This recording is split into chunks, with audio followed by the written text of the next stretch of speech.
Mheshimiwa Rais, viongozi wote na wageni wetu wote, na tuana tomero, mugeni kaere, tusalimiane hewani. Bwana asifiwe. Leo ni siku kubwa sana, na kama kiongozi napenda kumshukuru rais wetu kwa sababu ya kutembea, atujulie hali, atuletee maendeleo. Na hapa sisi na viongozi wote tunasema maendeleo ya Meru County ni kabati kaende. Kabati kaende. Hiyo ni kusema ya kwamba speed yetu ya maendeleo hapa ni 400 kilometers per hour. Na tunamshukuru Mungu kwa sababu president, wakati shetani alikuwa anataka kutatiza speed yetu, uliingilia kati, ukatuweka pamoja, mimi na MCAs na viongozi wote, ukasema lazima kuwe na amani Meru. Kwa hivyo tunakushukuru sana kama watu ya Meru. Sitaki kuongea mambo mengi, maana tumeongea tukiwa upande wa Igembe, na rais wetu amekubali ya kwamba atashughulikia mahospitali, atashughulikia barabara zetu, pia anashughulikia mambo ya security yetu. Tumeongea mengi na kaahidi ya kwamba anaenda kutuangalia, na leo tumekuja kusema asante kwa sababu ya project ambayo rais wetu ametuletea, inayogharimu zaidi ya milioni 250. Kwa hii project rais, ningejikakamua kama governor singeweza. Mimi nimejaribu tu pamoja na area MCA, tunawapatia pipe 1000. Kwa hivyo hiyo kazi nyingine ambayo umetusaidia, tunasema Mungu akubariki sana rais wetu. Nataka kusema mambo matatu peke yake rais. Hii area ya Ntumbori kwangu ni hapa tu, si mbali. Kukikuwa usiku hata usishughulike kwenda kwa Rendikiri huko mbali, kwangu ni hapa. Lakini tuko na 4 years hatujapata mvua, miaka 4 hatujapata mvua. Lakini tunamshukuru Mungu sasa, at least kuko green, tutavuna kitu.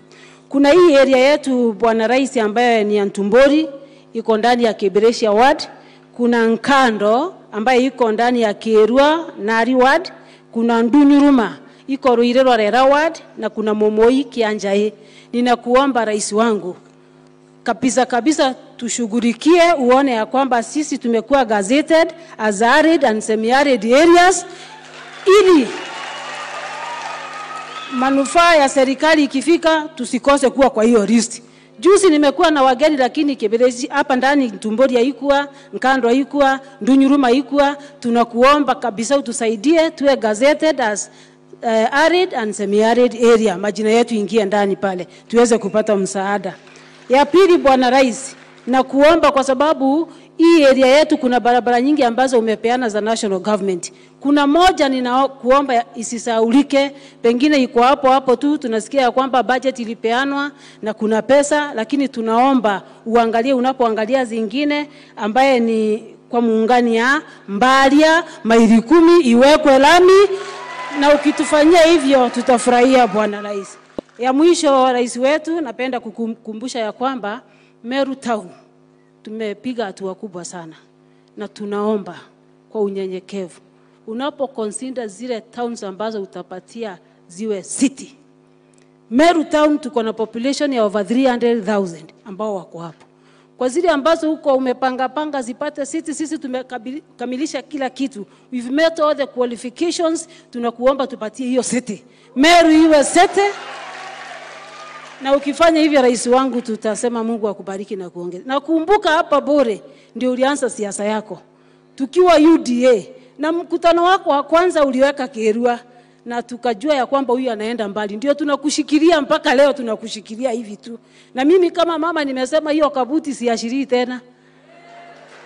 Nitangangana na hiyo kabuti, maana nilikuleta kaunti nikiwa wa kwanza, na nitashika mpaka miaka yako 10 na ingine uongezewe na Mungu, na Mungu wetu abarikiwe sana.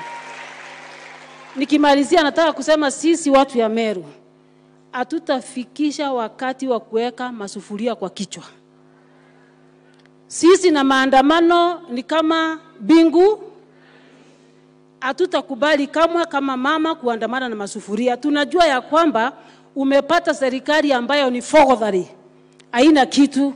Tunaomba wanaoenda kuweka mashimo ama kuangalia kwa jisho mbaya wajue kwamba umepata serikali ambayo haina kitu na umechukua hatua kubwa. Ninashangaa na wale ambao wanasumbua rais. Akisema tuende tutoe inaitwa nini taxes, wanampatia jina Zakayo. Rais wetu akienda kututafutia ng'ambo, alete vyakula, alete pesa, wanasema ni